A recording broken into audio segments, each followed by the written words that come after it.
right, let's get started. Many of you are repeat and have been to some of my other webinars, so I'll go through this part quickly. I am the president of Agile Transformation. Our company, as Derek mentioned, helps organizations transform to business agility. We have Agility Health Radar, which is our Agile measurement and assessment tool.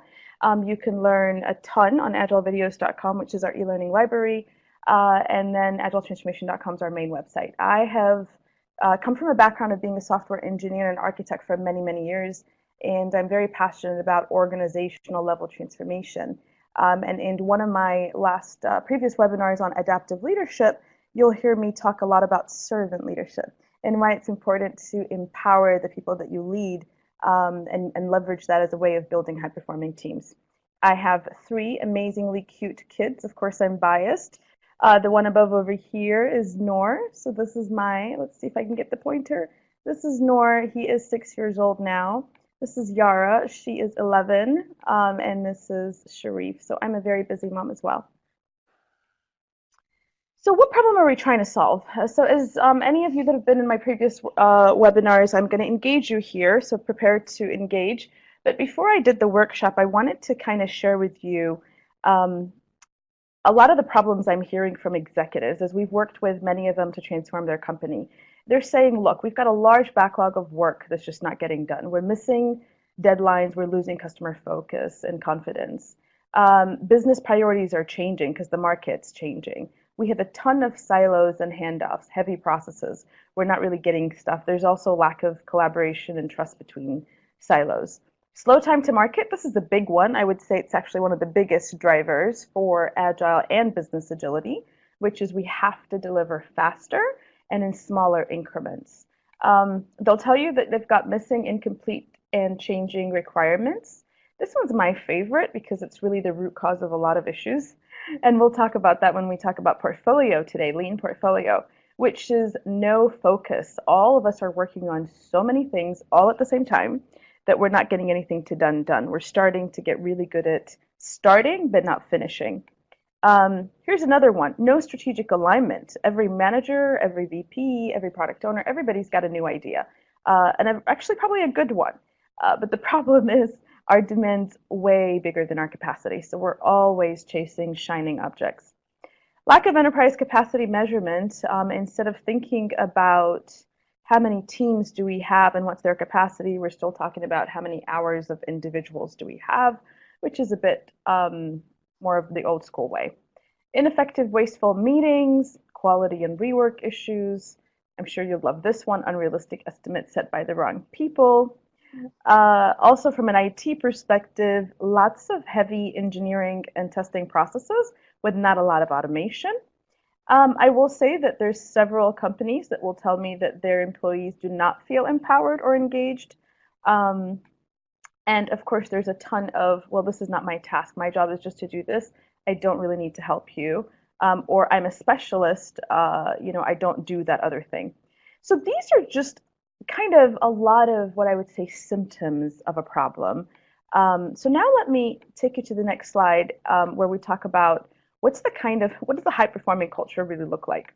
So a high-performing culture, I like to describe it as having 4 different elements. The first one is clarity. Organizational clarity means that we know who we are and why and how we should behave, so we understand our core behaviors and values. And we also are very clear on what's important to us right now and why. What's our priority? At the individual team level, at the program level, at the portfolio level, we have clarity and visibility into what's the most important thing to focus on. Clarity is great, but then after it comes focus. Focus is the ability to actually get our priorities to done and not start multitasking and running behind other shining objects. So focus is hard, you guys. I work with so many companies right now where I describe it as busyness. It's almost like the frenzy of everybody working on everything. But when you actually say what's really getting done, what's being accomplished, it's very hard to measure results or to measure business value or to measure impact because of the lack of focus.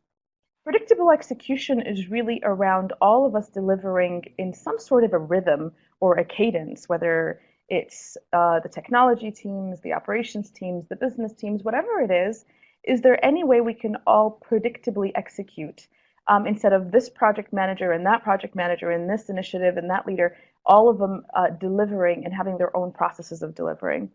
And then, of course, at the heart of all of this is a healthy culture. We definitely want people to be engaged and happy doing what they're doing within an organization.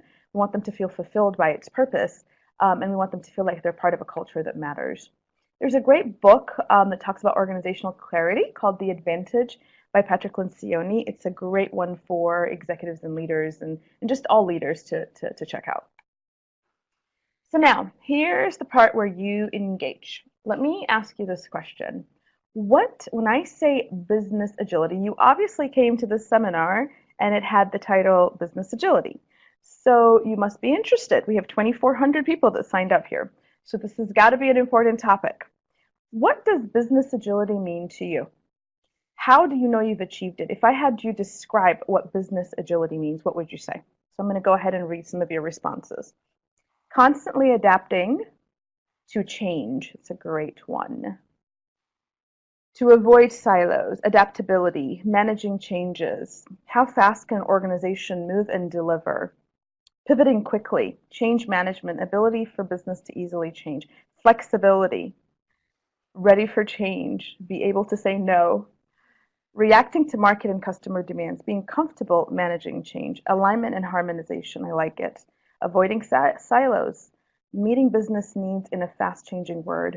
Not being stale. Okay, these are great, you guys. Those are awesome. Very good. So let's go here. So a lot of the words you mentioned, I'll probably be echoing. Check it. Deliver value fast. So business agility means being able to deliver very quickly. It means responding quickly. It means being adaptable, flexible, being lean. It means leading through uncertainty.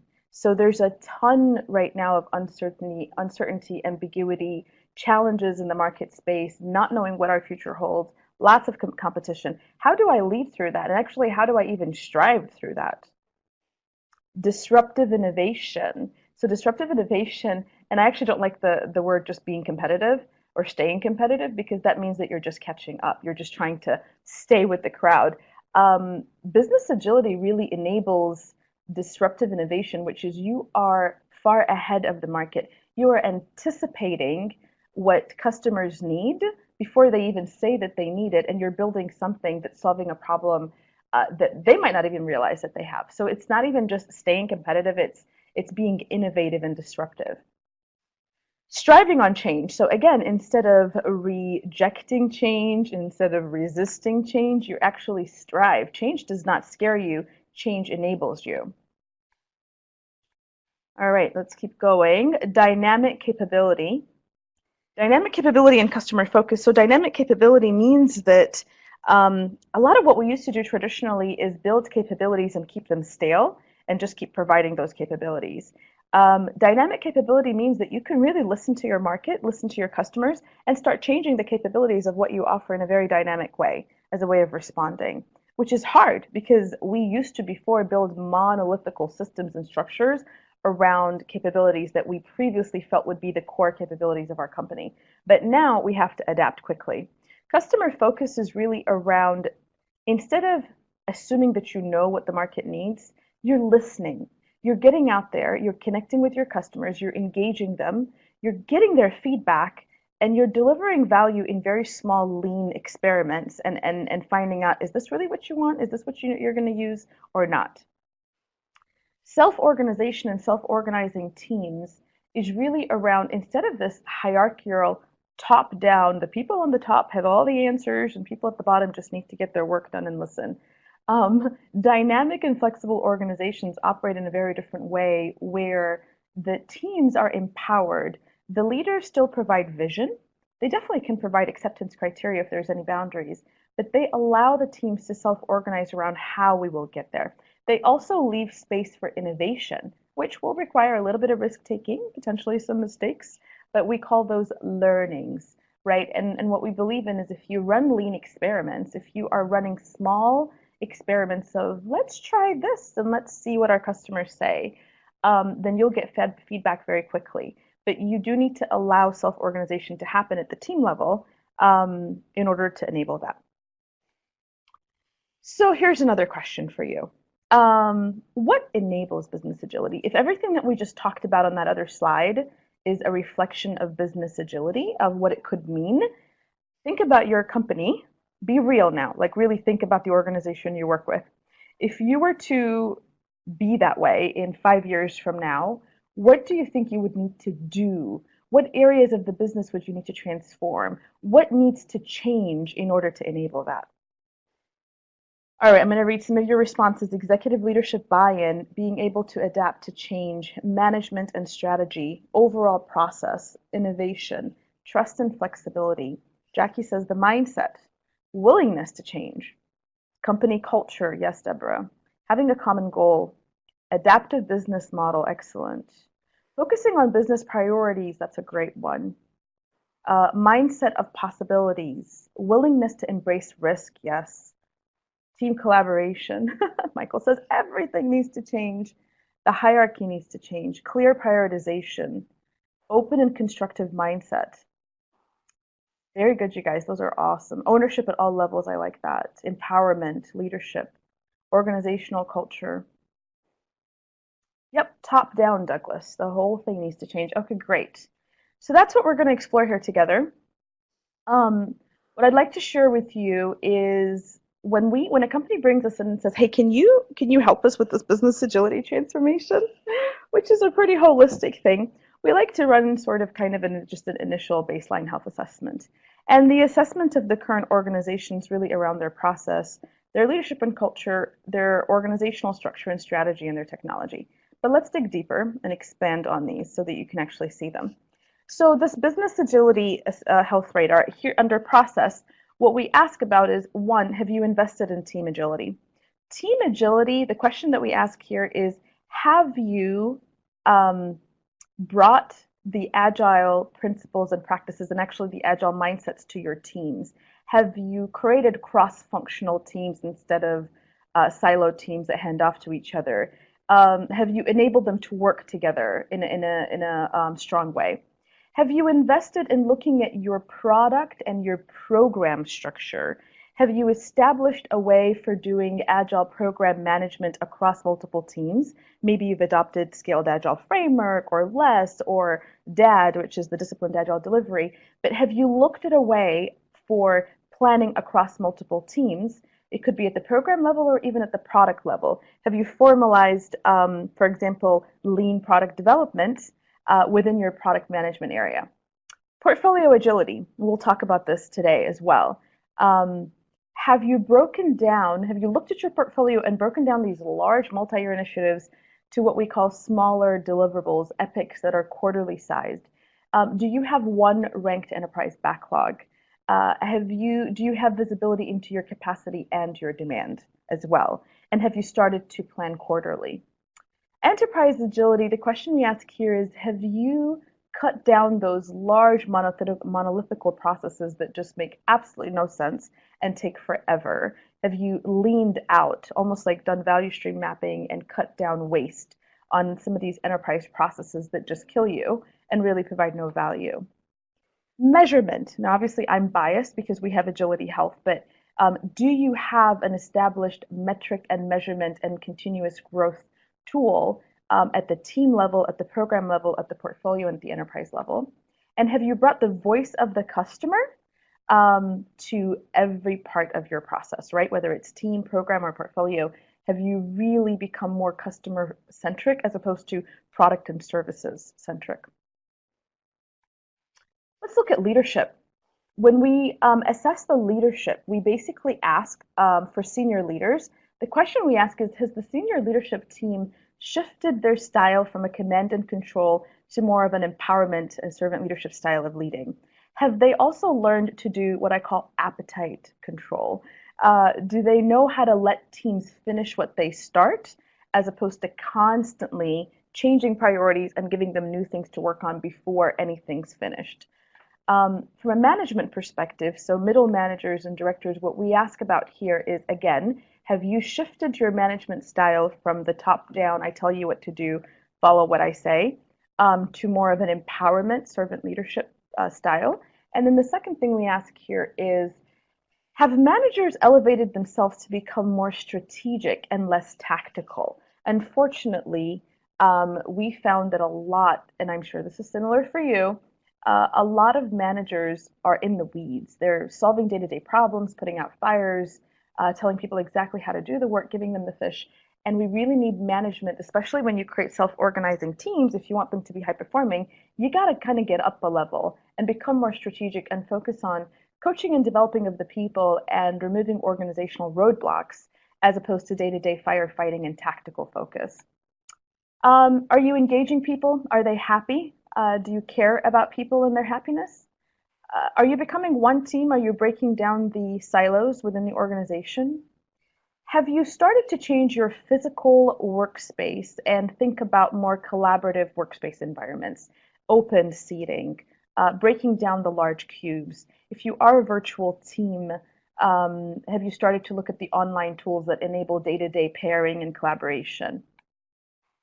This is a big one. I'm very passionate about this one, which is Agile Talent Management. One of our future webinars will be how we're disrupting HR and Agile Performance Management.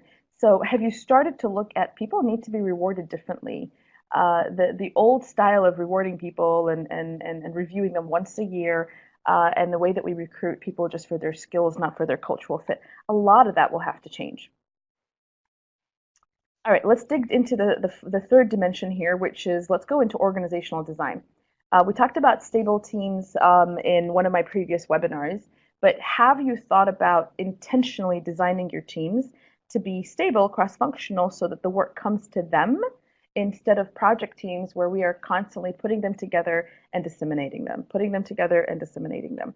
Have you become intentional about organizational design? Have you rolled out the stable team design? It's one thing to design the teams, and we're working with a lot of companies right now where they have 90, 100, 150, and one of our customers has 900 agile teams. So you really need to be intentional about designing them, but then you got to roll it out. Rolling out teams is about standing them up, stabilizing, and then optimizing them. Do you have a change management plan? I think everything we're talking about here, if it's not scaring you, you kind of at least should make your heart beat a little bit. So you want to have a change management plan. You want to think about how is this going to impact the role of managers? How is this going to impact people and their previous roles? How do I help them transition without tremendous fear? How do I make this a fun thing as opposed to, oh my goodness, I can't believe all this change is happening? Let's make it fun. Let's talk about the future. Let's plant the vision. Let's do some marketing, flyers, posters, videos, really creative and modern change management. I'm not just talking about emails with lengthy description of what the plan is. That's boring. Let's get some new and fresh marketing ideas going. When you start to build cross-functional stable teams, if you listen to my previous webinar on enterprise stable teams, you'll remember I also talked about communities of practice. You can't just stand up cross-functional teams. You do need communities of practice, because if you start, let's just say, you're putting developers in a lot of different projects. If they don't come back together and talk about technical excellence, or what are best practices for testing, or if you're doing a business team, right? Agile is not just for technology teams. Agile can apply to any team, and we've definitely seen that within HR, finance, operational. I have a claims and processing team that's all Agile. Communities of practice is so for people with the same craft or discipline or role to come together and learn standards and best practices. So you want to stand those up as well. Another big gap is a lot of organizations that are moving to Agile do not have a strategy. Like, honestly, I've seen them, they've piloted Agile, they might have actually scaled it across several teams, but they don't realize that business agility and enterprise agility is different than taking Agile practices at the team and across multiple teams. And quite frankly, it becomes way beyond technology. Enterprise agility is taking a lot of the best practices from lean and agile and the cultural transformation and making it the DNA of the organization. And so, yes, a lot of this started within IT, but it's similar to when lean. If you think about lean manufacturing, it started in manufacturing. I don't think anybody could argue today and say lean does not apply to other business processes as a way of reducing waste. One of my colleagues, who's a thought leader, Mike Griffiths, I think I like one of his quotes. You can use all of Agile sometimes, but you can use a little bit of Agile all the time.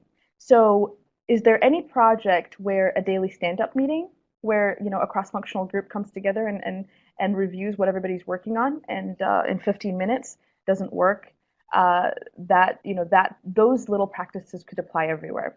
So do you have a strategy and a roadmap for the overall transformation?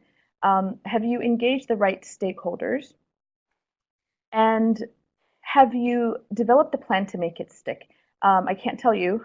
We've seen a lot of organizational transformations that kind of begin to revert back, and they don't actually stick because we haven't thought about some of the change management, building internal capacity and coaches, engaging HR. There's a lot of elements that we've learned to help make it stick so it doesn't get reverted. Last but not least is the technology transformation. Any company who wants to achieve business agility will definitely start thinking about reviewing their software and tools and consolidating, making sure they really do have technical excellence in engineering practices. Their vision and architecture needs to have a roadmap similar to their business roadmap.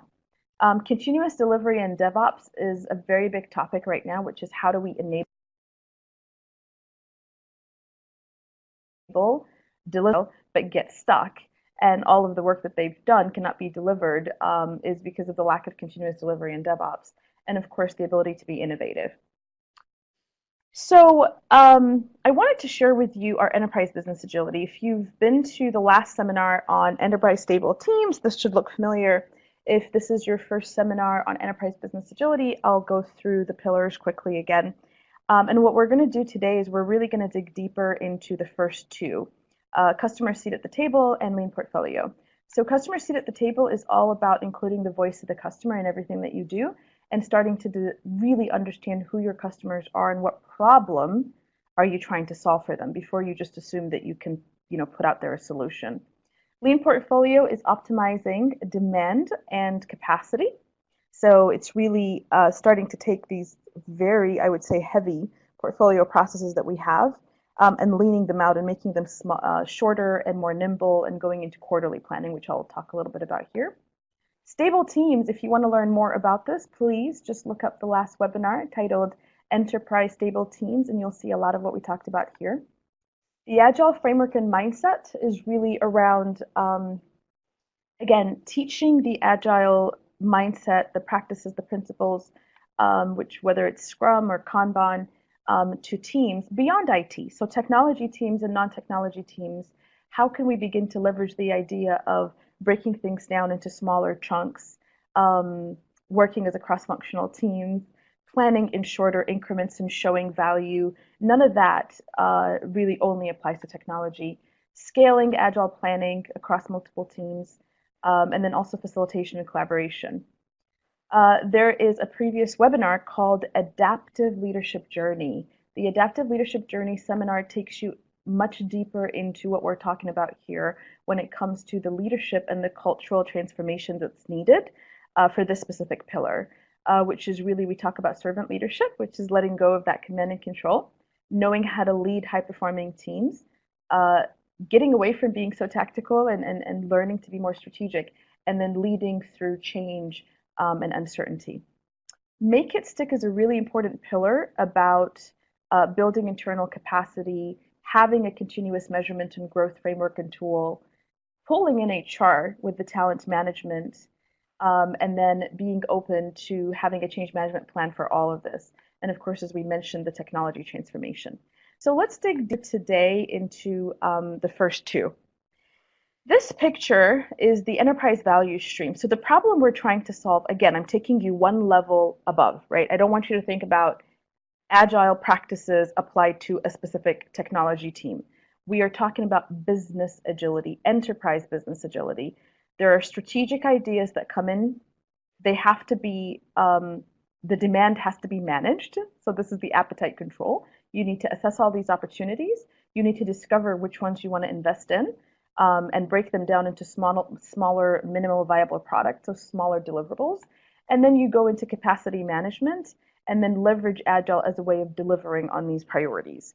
The one thing I wanted to show here is in addition to your strategic backlog of work coming in, you have what we call the keep the lights on and operational and support backlog coming into the team.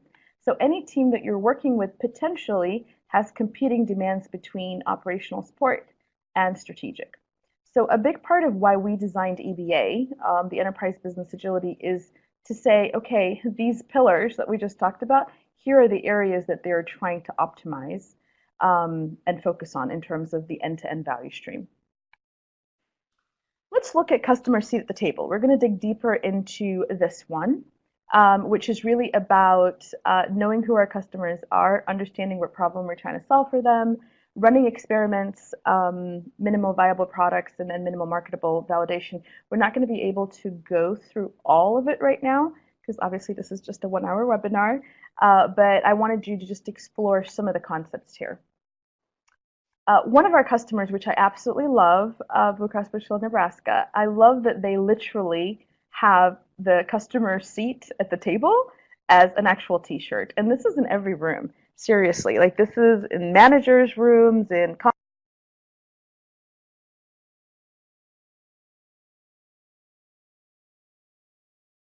conference rooms, the front that say, I'm a customer. In the back of the t-shirt, there's some really cool quotes, customer-related quotes. I think one of them was, customer doesn't care how much you know until they know that you care about them. So there's really just very cool, and what people do is they pretty much actually sit in the customer's seat and make sure that they are echoing the voice of the customer if they can't pull in the customer in this real meeting. So lean startup, the world of lean startup, how does this relate to everything that we're talking about? Well, a lot of large enterprises are starting to look at lean product development and lean startup as a way of managing how work comes in and making sure that they're working on the right ideas and the right opportunities. And it's really about thinking and learning, making and building, and then checking and measuring. So the cycle of, okay, I think we have an idea. Let's go ahead and build a small increment of it. Let's measure against results. I love the GOB concept, which is get out of the building. Get out of the building, which is please don't get stuck in this building. Get out, meet some customers, and get some feedback. Lean UX, which is the customer experience design, really sits at the heart of that. And there's a couple of books here. There's so many great books on lean, but of course I have to give credit to the Lean Startup by Eric Ries. That's the one that started it all several years ago. And there's also Lean UX if you're interested in the customer experience portion of it. But the idea behind this, again, is build in small increments, engage the customers, check and measure. Another lean startup or lean product development artifact that I wanted to expose you to is the lean business canvas. So we're kind of getting rid of the really thick, heavy business case documents, the vision documents, the ones that are like 40, 50 pages and you have to build it before you can get your project approved. And quite frankly, nobody looks at it. Once the project's approved, it pretty much goes away. The Lean Business Canvas is used by entrepreneurs and startups as a way of breaking down your idea or your opportunity into these different sections. And I like leanstack.com by Ash Murray. He has a nice tool to begin to build the Lean Canvas, or you can just print out, there's a bunch of just free templates for Lean Business Canvas and fill it out. But think of it as a great way to say, okay, what problem am I trying to solve? So in this case, sharing photos and videos is time consuming. Parents have no free time. There's lots of external demands on this content. And what's the alternative? So they'll ask you, what's the problem and what are they doing today to solve it? What's the solution? What are you proposing? What's the unique value? What's unique about your solution that doesn't exist out there? Is there an unfair advantage? Is there something that you have that nobody else has that you could leverage? Who's your initial target? Who are your initial personas and market segment that you're going to go after? If you try to be all things to all people, you're not going to win. So who are you going to focus on initially? What are the channels? How are you going to get this message out there from a marketing perspective? What are some key metrics and KPIs that you're after? What's your cost and what's your revenue? So I know it looks very simple, but it really forces you to think through and answer very simple questions in a very lean way, and present your case of what you're trying to do and why. So check it out. Check out the Lean Business Canvas as an alternative to heavy and thick business case documents. Design thinking is also an element of customer seat at the table. It is not the customer's job to know what they want, Steve Jobs says. And Henry Ford, I'm sure you've heard this one before, but if I asked people what they wanted, they would have said faster horses. So what he's trying to tell you here is the idea of requirements gathering. Requirements gathering. Let's gather what the customer wants. Let's just listen and document everything. You guys, even BAs, even the whole profession, not just project management, but business analysts, a lot of us are starting to shift into this more, how do we anticipate customer needs? How do we think ahead? How do we listen to their pain points? As opposed to asking them, well, what is it that you want? And then coming back and complaining and saying, well, customers don't really know what they want. It's not their job to know. It's their job to tell us what problems they have. And it's our job to think ahead and say, okay, well, how about this? How about that? Would this work for you? What if we designed it this way? Part of understanding customers is the idea of building personas. I'm sure you've heard of this, but it's becoming more and more relevant and important to personify your customers. Personas is really thinking about the various people that you're targeting that you want to work with, giving them an actual name, and understanding their profile and their characteristics and their goals. What do they like? What do they not like? I went and toured, we're actually a customer of Infusionsoft, it's our CRM, and I went to take a class there as an entrepreneur myself. And when I walked into to their offices, I was blown away. I just couldn't believe the culture that they had. And one of the pictures that I took that still just resonates with me is their personas, who their customers are, right there as you come up the stairs. And those boxes are pretty big and they don't move, by the way. And everybody told me I was actually Gwen. So let's look at Gwen. If you look closer to this box, it tells you stay competitive in the industry, provide quality services, meet customer needs, do the following with Gwen, don't do this. In the back, getting to know her, stress level, technology savviness, what would her profile, how would she describe herself? Gwen's tendencies, what does she like to do? So this might be a little bit too much, but I think it's fun. I think it's a really fun exercise when you are building a product or a project or a service to work with your teams and explore. Think of this as a persona box activity. Who are our target personas and what do we know about them? What do we know about what they like? What do we know about what they don't like from a design perspective, from a functionality perspective? What are our goals? Let's take a day in the life of their journey and find out what is it that they're trying to accomplish. Which takes me to the next artifact, which is customer journey mapping. So part of design thinking is really the idea of, okay, now that I know who my customers are, patients, government, insurers, doctors, surgeons, and now I've identified my personas, smoker, hairy, no history, male 22 years old, maybe those are the initial personas that I care about. What are the actions that this customer, this persona is trying to take in their journey? What's their mindset? So the actions, for example, is let's see that Harry falls sick, researches symptoms on the web, sees the doctor, and gets a second opinion. When you think about the mindset of Harry, which is the blue, I wonder if it's just the flu. Do I need to tell my family? I'm kind of getting a little bit worried. So the idea behind mindset is you think about the emotional journey that this persona is taking while they're taking actions. The other thing you can think about is touch points. Where are you touching with this specific persona? So if this is a hospital, the pharmacist might be touching this persona or this customer. The hospital website might be a touch point. The receptionist, the billing clerk. And as you look at this journey and the experience, you start coming up with ideas of optimizing it. Where do we have gaps? Where do we see pain points? Where would we like to change their mindset or their feelings? And where's their opportunity for improvement? So journey mapping is an extremely powerful technique. And there's all sorts of different ways of doing journey mapping. I just loved this picture because I felt like it was simple enough, and that you guys could relate to it and maybe go apply it right away in terms of customer focus. Another thing I wanted to show you with customer focus is think about your problem and then think not about a solution but a hypothesis. Your solution is just a guesstimate. You really don't know if your solution is going to work or not, folks. You know that, right? And I love Marty Kagan. If you look at some of his YouTube videos, Marty Kagan's the head of Silicon Valley's product, gosh, what is it called? Silicon Valley's Product Leadership Group, I think. And he talks a lot about product innovation and disruptive innovation. He talks about product arrogance.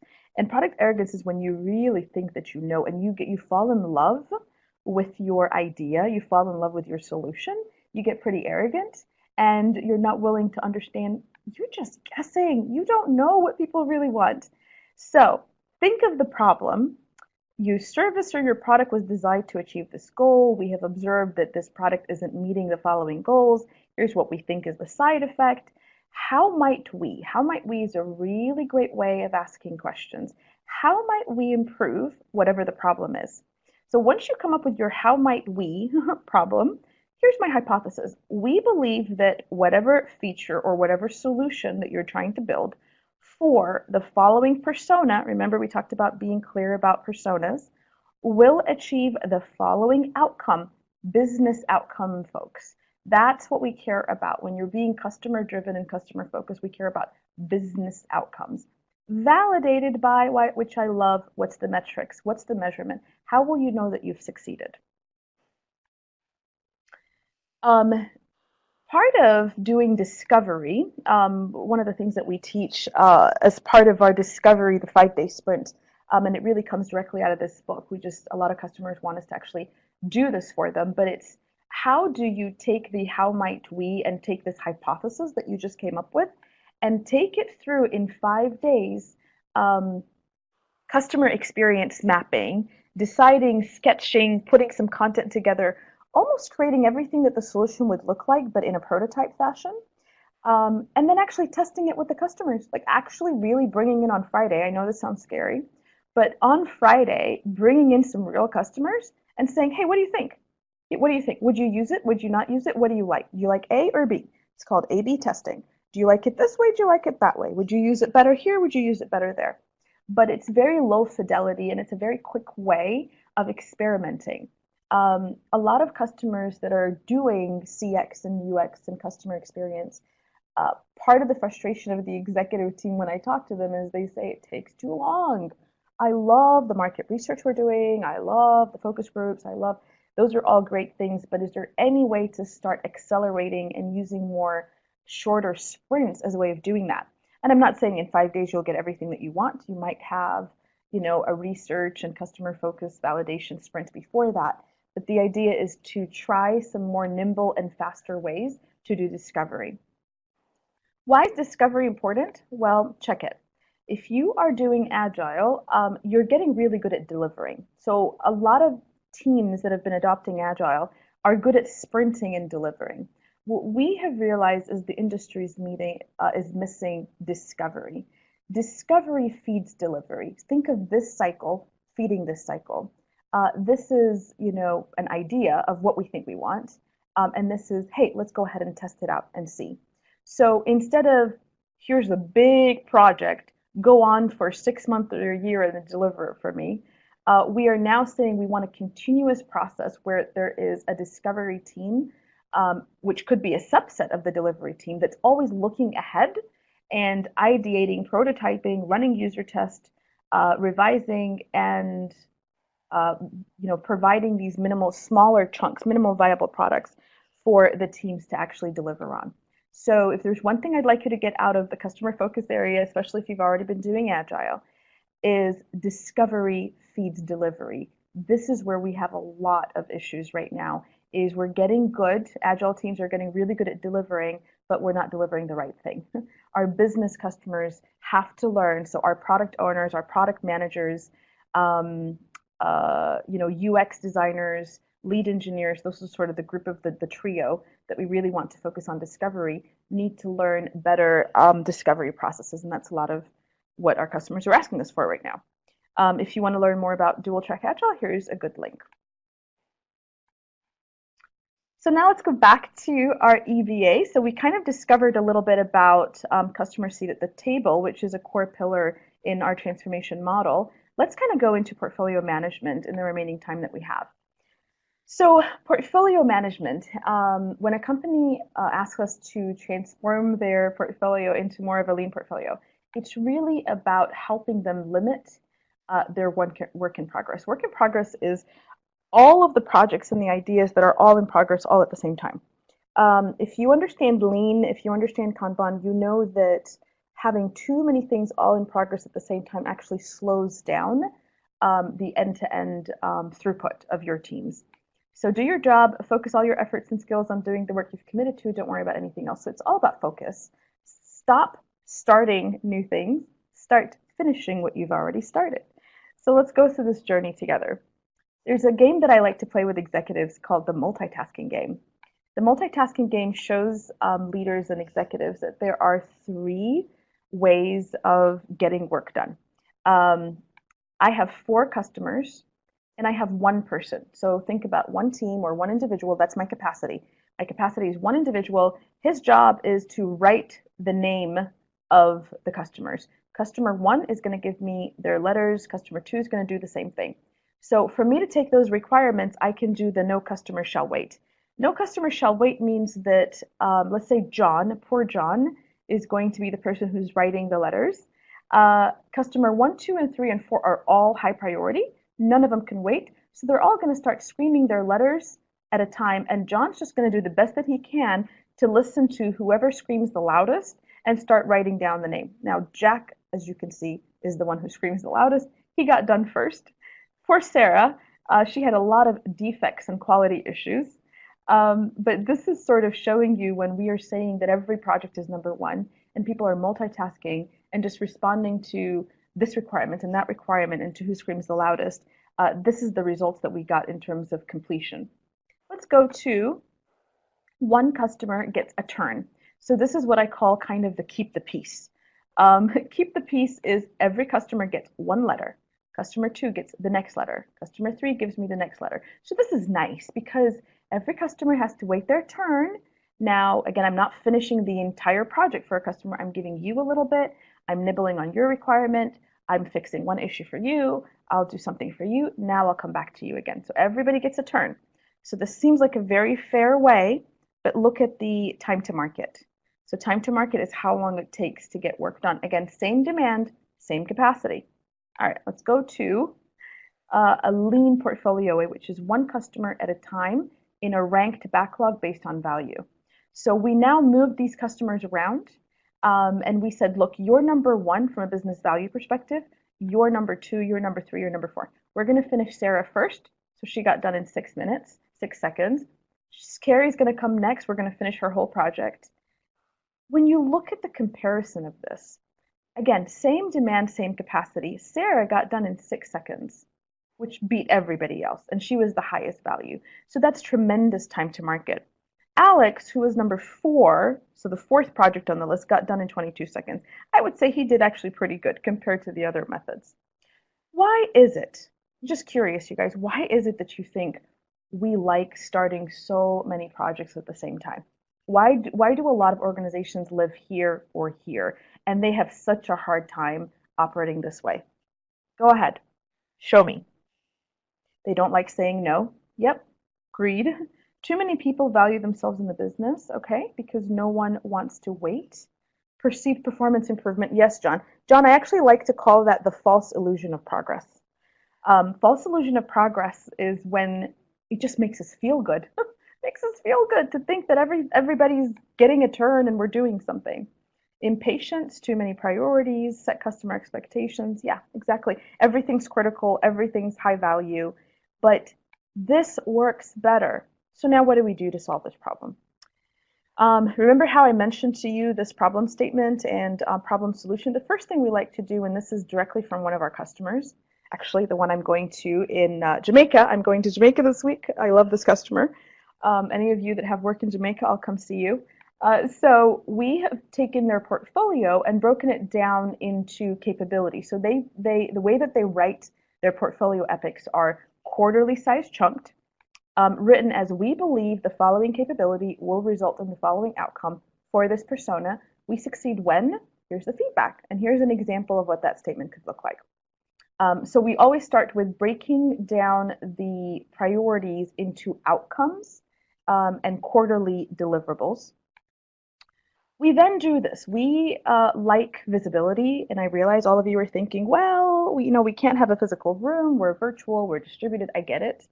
There are ways to create virtual rooms. I just want you to know this has been working for us, so I want to show you an example of it. Here are our strategic ideas aligned by our strategic objectives. So these are deliverables and outcomes. These are the ideas that are being vetted on the wall. This is what's planned for Q1, Q2, Q3 by value stream. So this is this value stream, and what we're hoping to get done, this is this value stream or product area or whatever you guys call it, but these are the segments of the business, and here's the deliverables. So this is what I call my demand wall. One thing you should know is this kind of shows where our hopes and dreams are, but what you don't see over here is this last column. As ideas are being vetted, they come into one enterprise backlog, and they're ranked against each other, 1, 2, 3, 4, 5, 6, 7, 8, 9, 10. Clarity on capacity. So in the same room, which we call the enterprise clarity room, the ECC room, we like to show the teams. We like to draw teams as triangles. And those could be actual delivery teams, they could be program teams, they could be, regardless of how big you are, where's your capacity? Who are the groups of people that need to do work, and what do you have for them for Q2? So anything above this line over here is what these teams are working on in Q2. And now every quarter, we can bring the right group of business leaders to reprioritize the backlog and say, okay, I can wait for this, I'm gonna move it down to Q3. You know what, no, this is important for me, and start prioritizing capacity and demand and visualizing it, all in the same room.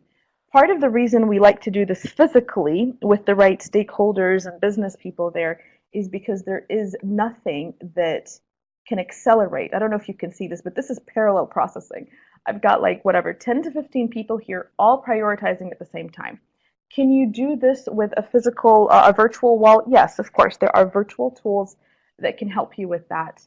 The significance of initially the physical aspect of this, and of course there's electronic copies of all of it, is the collaboration, is the engagement, is the ability for people to get up and do something as opposed to sit in a boring meeting, to feel like their changes can be updated immediately into what really matters between demand and capacity. Another picture just of what we call the ECC room, where in a quarterly planning session, people come and collaborate and reprioritize their backlog and bring clarity to what's important and what teams should focus on. Blue Cross Blue Shield Nebraska is one of our clients, and they're pretty famous for their ECC room. It's really where it was initially born. And if you look at the tour of this room, they have their 3-year roadmap and their quarterly priorities. They have their KPIs, their company level performance metrics. They have over here their capacity. So all of these little papers are their stable teams and who are the teams. And they've got some handouts in their ECC room. So we focused today on looking at customer seat at the table. I hope you liked and took away some practical things you can do to engage with your customers and understand who they were, what problem you're trying to solve with them, and learn a little bit more about dual track Agile, which is really getting better at discovery, not just delivery. We also kind of looked at the high level, and again, I'm taking you at the 5,000 foot. There's a lot of detail behind all of this, but I wanted you to at least visually see what I mean by lean portfolio management, which is really managing demand and capacity, knowing who my teams are, what are they working on, breaking down the portfolio into smaller chunks, ranking it against each other, making sure everything really is aligned. Again, there's a lot of shining objects. If you are interested and you have not been to the Stable Teams webinar and this has intrigued you, please go back and watch. It's called Enterprise Stable Teams. Why is this so hard?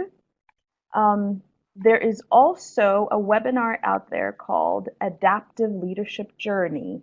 The Adaptive Leadership Journey talks about what an agile organization that intends to bring agility to the enterprise needs to do to transform. My next webinar is going to be around building measurable and sustainable transformations. It's how do we make a transformation stick? How do we measure the impact of a transformation? How do we know this thing is really working? And how do we stop it from reverting back to form? And in the future, I will also go through technology transformation. I'm going to have a guest speaker for this one that talks about DevOps and enabling DevOps. As usual, I would love for you to join agilevideos.com. You can use the Transform14 code to get 14 days free access to all of the videos that we have there. It's the fastest way for you to learn Agile and for your company. I'm going to go ahead and give you access to download this seminar. What I also did is I gave you that Business Agility Health Radar. I gave you a blank version of it. So if you go here, you'll be able to download not just this presentation, but a blank version. What I want you to do with the blank version of the Business Agility Radar is to copy it several times and then sit with your leadership team and say, hey, why don't we just color in where we think we are right now.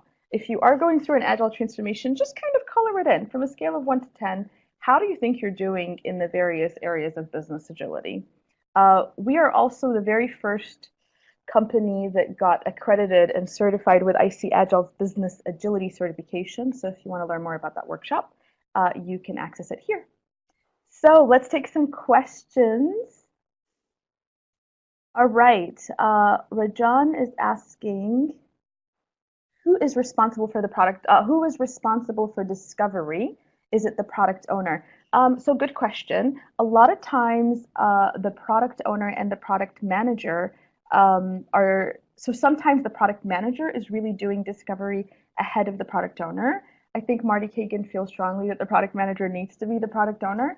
And not separate those two roles. I will tell you from experience, it's actually hard to focus both strategically on where the market's going and connect with the customers and do all of that while leading a team day to day and managing their work. If you can do it, if you can absolutely maintain both roles, then that's awesome because you will be able to bring the voice of the customer directly to the team frequently. But I would say think of it as something that the product manager and the product owner can do to stay ahead. I'd love for them to be kind of joined at the hips as they're doing that. All right, let's see some more questions. What resourcing techniques do you suggest to facilitate an agile approach? Joni, what resourcing techniques do you facilitate to? I'm not sure what you mean by resourcing techniques. I apologize. To facilitate an agile approach. I mean, if you're wondering how do we facilitate an agile transformation, we basically go to the executive group and we do an initial seminar on business agility, and then we have them build an internal transformation team. So that's kind of how we get a transformation started.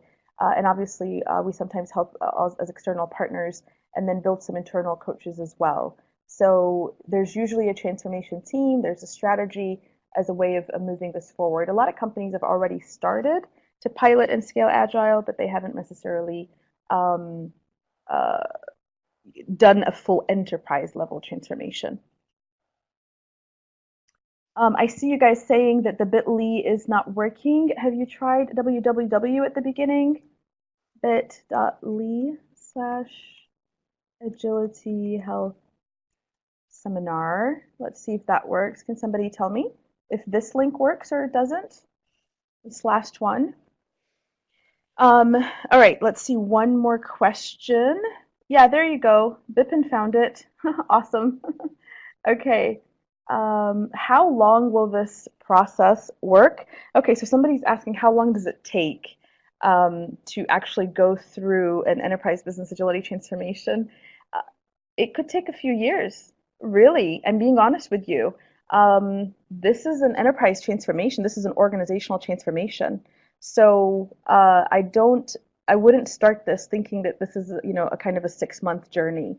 Um, Part of what we do is we take this enterprise transformation, break it into quarterly deliverables itself as a transformation and say, what's your priority right now? We can't work on all 7 pillars at the same time. Which ones are the most important things that you want to have a strategy around?